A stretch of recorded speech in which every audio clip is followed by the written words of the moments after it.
Հարցս ուղղում եմ Պաշտպանության նախարարին, պարոն Պապիկյան, երբ մենք խոսում ենք խաղաղությունից,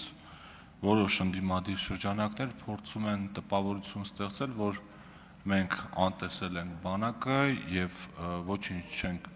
կատարում այդ ուղղությամբ, թե սպառազինությունների, թե մնացած աշխատանքների առումով եւ որ իրենք պիտի գան ու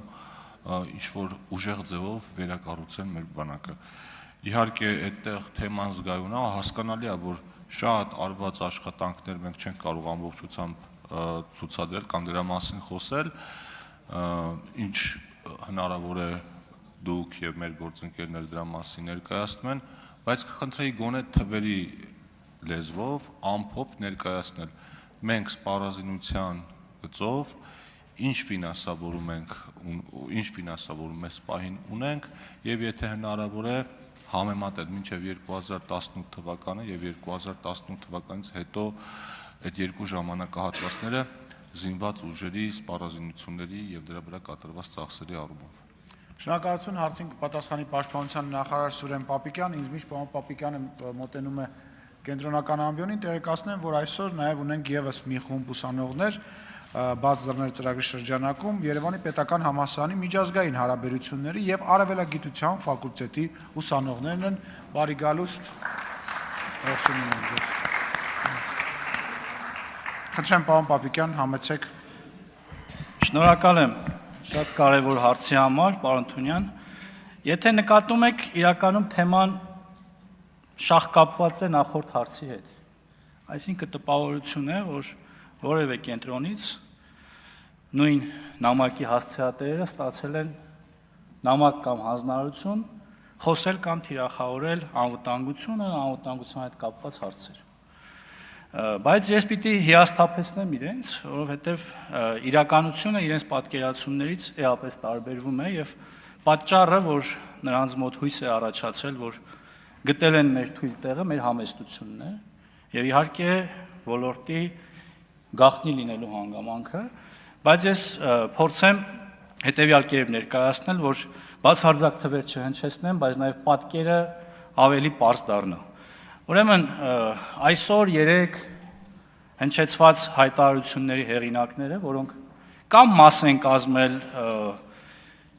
նախորդ 2 տասնամյակների, այսինքն 2018 թվականին նախորդող 2 տասնամյակների քաղաքական համակարգերի, կամ նրանց հոգեզավակներն են եւ տարբեր արբանյակները այսօր խոսում են բանակի ծախսերի մասին։ Ուրեմն հետեւյալը կասեմ, որ 1998-ից 2008 թվականներին, այսինքն սա 2 տասնամյակի մասին է 2 նախագահների կառավարման տարիների։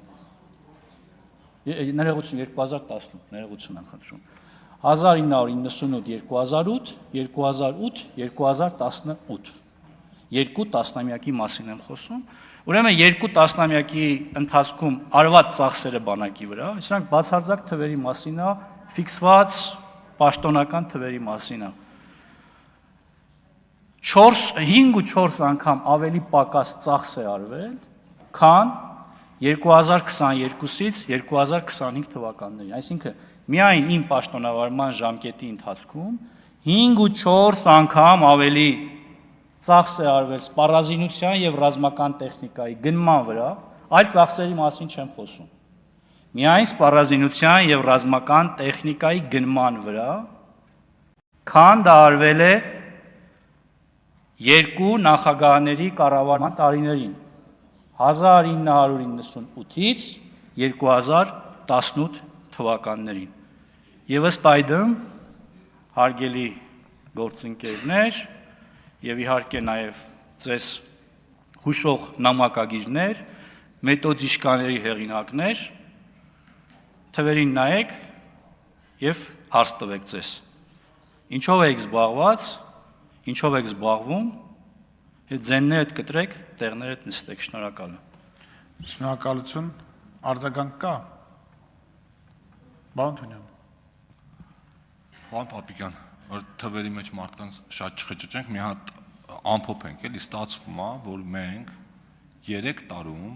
5.5 անգամ ավելի 3 կամ 4 տարում 5.5 անգամ ավելի շատ գումար ենք ծախսել սպառազինության վրա, քան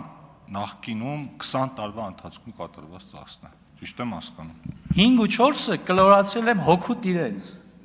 Եթե մի քիչ ավելի մտածենք, ավելի շատ կլինի։ 5 ու 4 անգամ ավելի ծախս է կատարվել, քան արվել է 20 տարում։